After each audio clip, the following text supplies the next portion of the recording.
네, 안녕하세요, 구독자 여러분. 오늘 이란 사태와 부동산의 관계, 이란 전쟁과 부동산의 앞날은 앞으로 어떻게 될지, 이란 전쟁이 언제 끝나냐, 또 어떻게 진행되냐에 따라서 부동산 시장 정말 급변할 수 있습니다.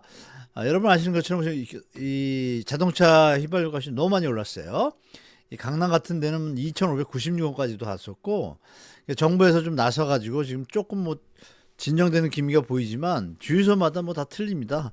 사실 우리가 200일분의 기름이 지금 재고가 있기 때문에 이렇게 급하게 안 올라도 되는데, 이 정유사들 담화 문제나 운송 문제로 인해서 주유소들이 도리어 협조하려고 하는데, 정유사에 대해서 좀 제재가 들어가면 조금 낮아질 것 같은데, 그럼에도 불구하고 오늘 100달러로 올라갔어요. 그래서 이 유가는 앞으로 전쟁 향방에 따라서 좀 많이 바뀔 것 같습니다. 그래서 여러분들이 이 상당히 1차 오일 쇼크하고 2차 오일 쇼크가 있는데, 하나하나씩 설명드리면 앞으로 어떻게 될지 정말 예측이 가능하실 겁니다. 그리고 말씀드린 것처럼 3월 28일 토요일입니다. 토요일 날 여기 이란 전쟁 상황에까지 이재명 대통령이 계속 신정부에서 부동산 대책을 여러 번 던지고 있는데, 그 효과가 완벽하게 나타나고 있지 않습니다. 고가 주택에는 효과가 들어갔는데 중저가 주택과 수도권 주택에는 그렇지 못합니다. 이게 주택담보대출 6억을 갖다 풀어준 금융위원회의 어떤 디플레이 때문에 그런데, 이게 장단점이 있습니다. 자, 조심하셔야 되고. 자, 그래서 3월 28일 날 강의하는데 커뮤니티 게시글이나 오늘 영상 댓글에 제가 고정 링크를 달겠습니다. 그래서 들어오시면 그 복사해서 링크 하시면 접속하셔서 신청할 수 있습니다. 그리고 여러분 개인적인 내용도 뭐 설문지 작성해 주시면 강의 날 좀 상담하도록 하겠습니다. 자, 프라이스 오브 오일인데요. 보시는 것처럼 최근 어마어마하죠. 많이 올랐습니다. 정말 많이 올랐죠. 꼭지 100달러 왔어요. WTI하고 브렌트가 뭐 제일 많이 쓰는데 진짜 많이 올랐습니다. 100달러 넘어서서 여기까지 가게 되면 위험합니다. 그렇게 아시면 돼요. 2008년 금융위기 때 보세요. 140 갑니다. 이런 분위기가 연출될 수 있다. 이러면 2008년 글로벌 금융위기 너무 컸습니다. 지금 구독자분들 중에 3, 40대 분들은 1차 오일 쇼크, 2차 오일 쇼크 잘 못 겪었을 거고, 저도 사실 뭐 79년도에는 고등학교 대학생이었기 때문에 잘 피부로 와닿지 않았습니다. 그러나 지나고 나서 보니까 어마어마했던 것을 알 수 있고, 2008년 글로벌 금융위기 때 알았고, 또 IMF 때도 좀 느꼈죠, 저는. 그래서 중요한 건 상공사원들은 이런 기억이 없습니다. 그래서 정말 조심하라고 부탁드리고, 또 그런 자제분들을 갖고 계신 우리 구독자분들, 아버님이나 어머님들은 이 얘기를 꼭 해주시기 바랍니다. 자, 79년 오일 쇼크 기억나실 거예요. 오페크 감산. 이때 이집트하고 시리아가 합쳐가지고 이스라엘 공격합니다. 10월 달에. 이게 4차 중동전쟁인데요. 미국이 이때 이스라엘한테 무기를 공급해요. 이러다 보니까 이 오펙이 61년도가 60년도에 이게 결성이 됐는데, 이때 이슬람들이 다 뭉칩니다. 뭉쳐가지고 미국에다 석유를 공급을 안 합니다. 이때만 해도 지금처럼 셰일가스도 없었고 미국이 자급자족이 안 됐어요. 이때 3달러에서 12달러까지 어마어마했습니다. 이러면서 미국의 거의 그 공황 상태 가까운 좀 쇼킹 스태그플레이션이 이때 등장을 합니다. 그래서 이 부분이 결국은 이 오페크의 위력을 갖다가 이제 증명시켜준 이 사건이었었는데요. 이게 1차 오일 쇼크예요.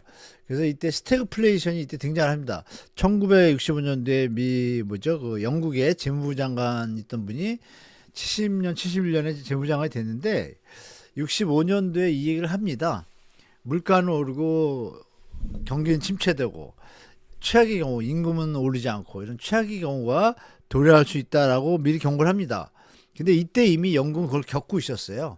근데 이 부분이 이제 이때 과시화됩니다. 전 세계적으로 전 세계가 힘들었습니다. 그 당시에 부동산을 볼까요? 물가 인상, 국내 물가 재인상 불가피. 당연히 유가가 오르면 여러분 아시지만 우리가 쓰는 비닐부터 모든 게 석유가 다 들어가잖아요. 물론 그 원유에서 정제된 여러 가지 분야가 있잖아요. 이 부분이 고율 인플레 가속화, 이 뉴스가 막 뜹니다. 이게 이제 13년도 이렇게 되어 있는데요. 잘 안 보시겠지만 원유값 배 인상, 리비아가 2배로 올리고 3개월마다 계속 올리고 뭐 난리가 났습니다. 오페크 그렇게 써 있잖아요. 19 긴급 회의 이러면서 석유 전쟁이 일어납니다. 이때 이제 미국이 사우디랑 사우디한테 알랑방울 껴가지고 페트로달러가 나오기 시작하죠. 이 부분이 이제 이때 1차 오일 쇼크예요. 이때 이제 인플레이션 터지면서 여러분이 아시는 폴 볼커라고 폴 볼커는 이제 2차 때 나오는데 이 여기서 이제 우리가 인플레이션의 어떤 무서움을 이제 느꼈고 이때 아파트 시세 크게 하락. 여기 보시면 이때 반포 아파트가 388만 원 정도인데 30평이 800만 원이었어요. 800만 원. 800만 원인데 뭐 200만 원씩 내린 거예요. 그럼 거의 25% 하락. 그렇죠? 확실하게 1년 만이죠. 74년도 3년도 10월 달에 전쟁이 났으니까 그 뒤로 이제 이어지면서 6개월째 이러고 이게 1년을 넘게 갑니다. 이 부분이 이번 부동산 시장에도 벌어질 수 있다. 조심하시기 바라고. 자, 그리고 2차가 있습니다. 79년 오일 쇼크가 벌어지는데 79년부터 81년까지 전쟁이 벌어졌는데 13달러에서 어마어마하게 40달러. 이것도 거의 3배예요. 폭등이죠.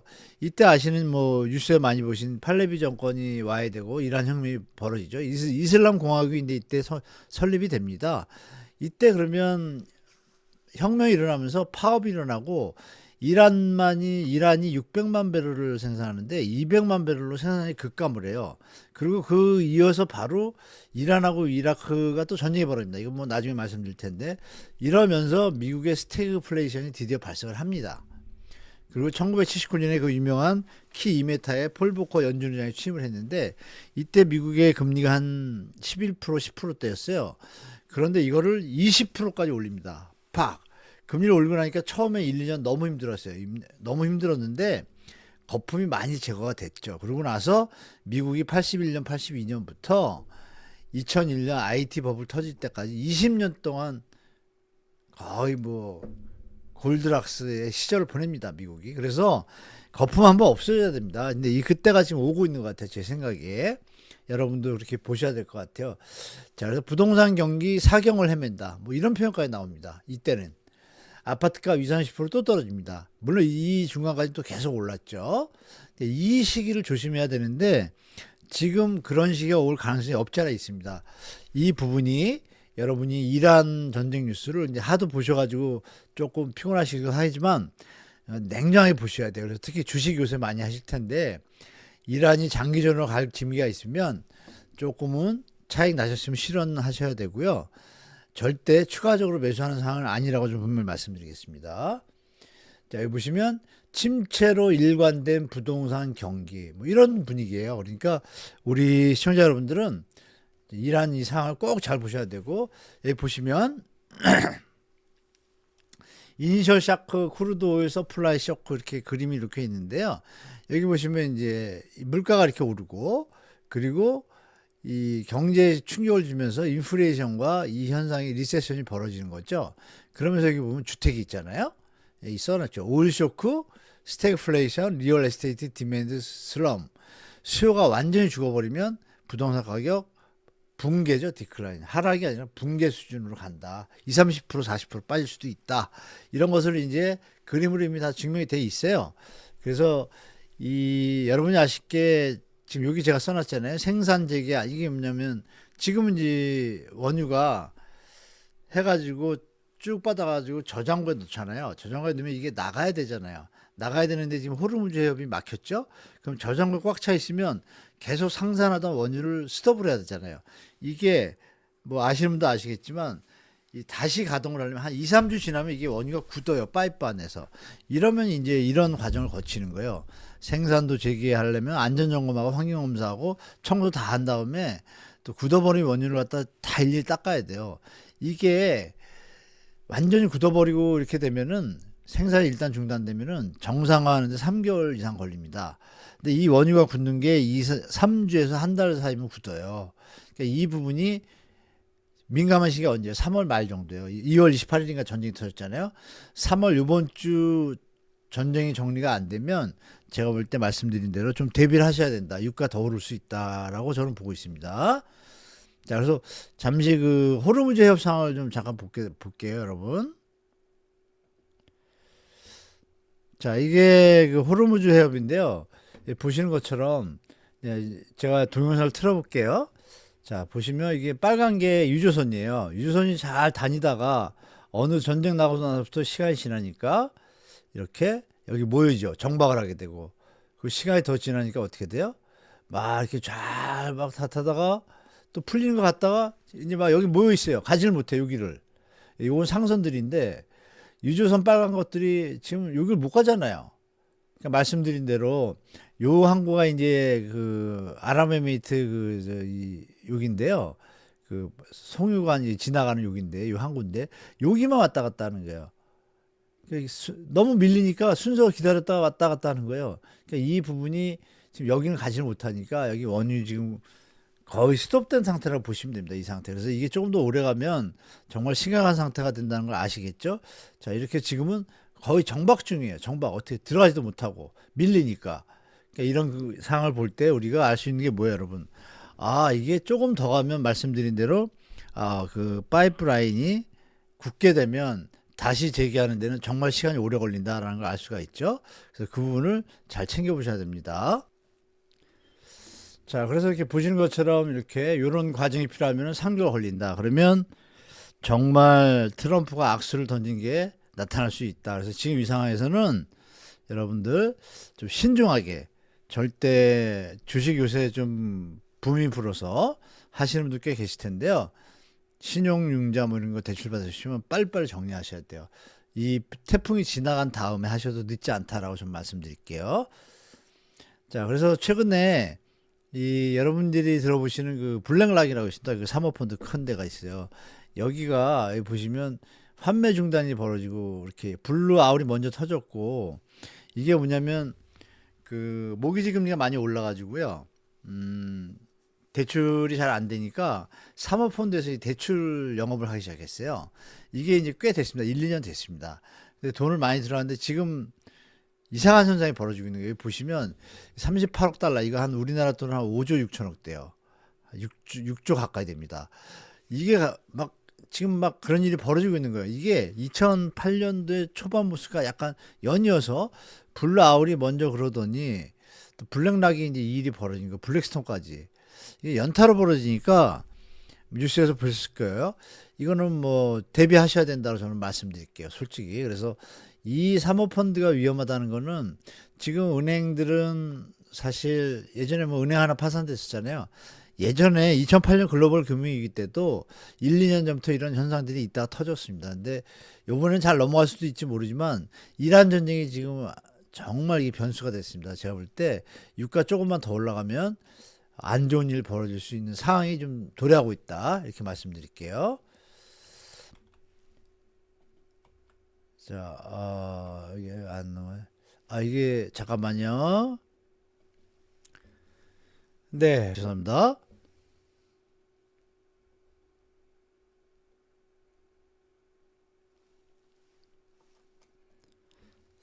네, 잠시 화면이 좀 엉켜서 죄송합니다. 자, 여기 보시면 이제 이렇게 이런 일이 벌어지고 있고, 그래서 여러분들이 좀 조심하셔야 된다는 말씀 드리고, 자, 그래서 이렇게 보시면 이 블랙락이 이런 문제가 있으니까 좀 챙겨보셔야 되고, 그래서 시장 상황을 좀 한번 보도록 할게요. 보면, 이 우리가 시장 상황과 키포인트를 좀 잘 판단하셔야 되는데, 그죠? 일단 시장의 매물이 급증한 건 다 아시죠? 제가 계속 말씀드리니까 지금 오늘자로 7만 7천 개 넘었습니다. 또 한 일주일 사이에 2천 개가 늘었어요. 어마어마하죠. 서울 매물 느는 게. 그러니까 방향성이 이란 전쟁까지 겹쳐서 더 그렇습니다. 그러니까 조금 이제 마용 강남 서초 송파 용산만 하락했었잖아요.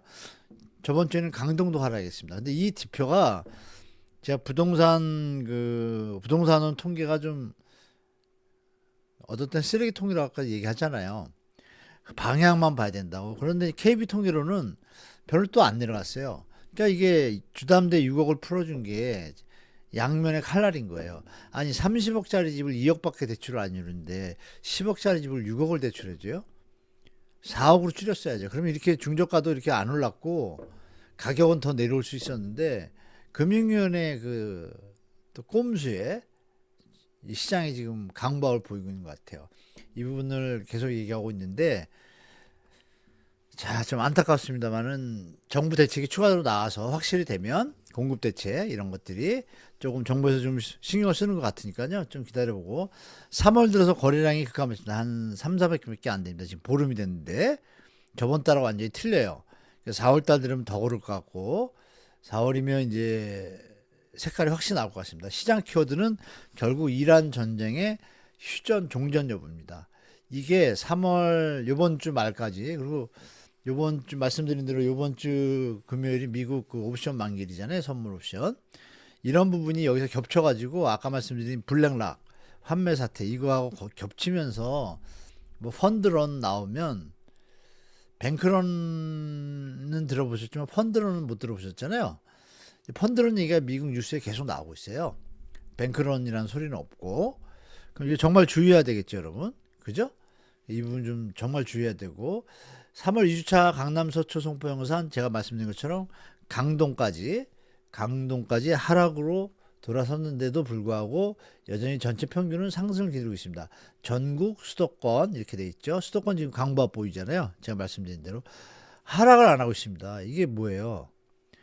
주담대를 갖다가 줄일 때 중저가도 줄였어야죠. 빈틈을 만드는 겁니다. 문제죠, 이것도. 자, 이게 이제 제가 계속 말씀드린 금융위원회의 디플레이라는 겁니다. 야, 자, 서울은 확실히 다운됐어요. 다운됐는데도 0.08이에요. 근데 고가주택 지역만 지금 하락했잖아요. 그죠? 그럼 중저가는 하락 안 했다는 얘기잖아요. 평균을 내면. 그러면 이거는 추가 대출 규제를 들어가야 됩니다, 이제는. 생애 최초 왜 70%까지 합니까? 80%까지. 문제가 있다. 이 비싼 집값을 왜 신혼부부 청년들한테 빚을 떠넘기면서 이거를 마치 싼 것처럼 포장해라 가지고 그러면 안 되죠. 지금 매물 이제 말씀드린 대로 7만 7천 개까지 올라왔습니다. 이렇게 그러면 이게 더 올라갈 수 있는 데다가 임대사업자 대출 뭐 다주택자 대출 규제에 들어간다고 하니까 추후에 또 물건들이 좀 더 나올 것 같아요. 그 분위기 때문에. 그러나 이제 5월 9일이 디데이죠. 그때 또 다시 한번 말씀드리겠지만 체크를 좀 해봐야 될 것 같습니다. 자, 이렇게 여러분 오늘 방송은 이란에 좀 초점을 맞췄습니다. 말씀드린 것처럼 1차 오일 쇼크, 2차 오일 쇼크 때도 다 20에서 30%다 폭락했습니다. 40%된 지역도 있고 일부 20%는 기본이고요. 그러면 이번에도 그럴 가능성이 있다는 얘기입니다. 그러니까 여러분들이 굳이 지금 막 추격 매수할 입장은 아닌 것 같다. 제가 볼 때. 다들 안 사면 어떻게 될까요? 집을 기다리고. 그러면 미꾸라지들이 없으면 미꾸라지에서 뭐 죄송하지만 항상 올라왔으니까. 근데 이 부분은 분명히 말씀드릴게요. 아까도 말씀드렸지만 제가 2019년, 20년, 21년에 그렇게 집 사지 말라고 제가 혼자 많이 떠들었잖아요. 영끌하지 말라고. 그때 사신 분들 중에 지금 강남 3사구하고 마용성이 지금 고점을 뚫었지. 약간 전 정부에서 투기성을 갖다가 오세훈이가 또 한몫했잖아요. 그런 바람에 이게 펌핑이 된 거지. 사실 그만한 가치가 있습니까? 지금 투기 게임 들어갔지. 그러면 나머지 지역들은 지금 회복 못한 데가 서울에 25개구인데 8개구만 지금 좀 강세를 보이고 정고점을 돌파했잖아요. 거기도 지금 하락하고 있고. 그럼 나머지 17개 구는 제가 말씀드린 2020년도, 21년도에 사지 말할 때 사신 분들은 지금 5년째 이자만 내고도 그 돈 내고도 지금 더 저렴한데 지금 사는 사람하고 차이가 얼마나 납니까? 지방도 마찬가지고요.